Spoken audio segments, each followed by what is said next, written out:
ano, may nang dito sa ibang lugar, madami eh. Kaya renta lang. Lagsay. Kawawa yung mga nag-ano, fish pa.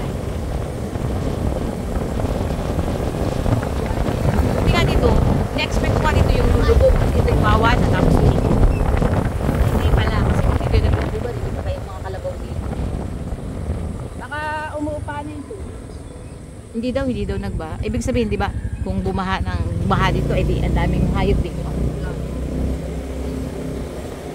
Parang hanggang ano lang daw, hanggang binti. Ano kaya yun? Ha?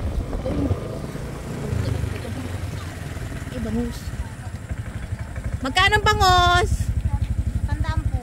Ang kilo? Ay, ano yan? Doon tayo sa Mitulo. Doon tayo sa Mitulo.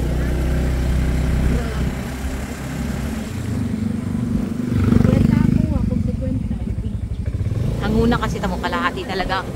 Kalahati talaga ang tubo. Pag madami yan, pag ikaw na lahat ang kukuha, di ba? Maraming pagod.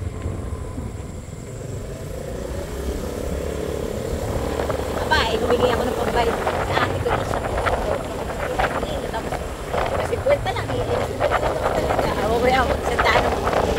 Sinubukan. Sinubukan ako ng class. Parang tumalaw si Mari isang araw. Hindi ko na pag-ibig. Kakadating ng mga kapatid ko ngayon. Kaya nagabi madaling ako. Sino? Yung galing ko rin yun. Ang pangalan? Yeah. Hindi ko pa kakilala.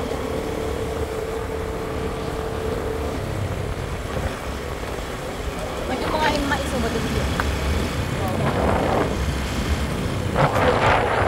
Talaga nakakapag-ano. Sa atin ganun din. Mas lubog sa atin. Pero wala yata ngayong palay. Hindi, meron. Meron din. Oo. Baka hindi mga nagtanim to. Pag tag-ulan naman sa atin, hindi nagtatanim eh. Yung at ganun. Ayan o.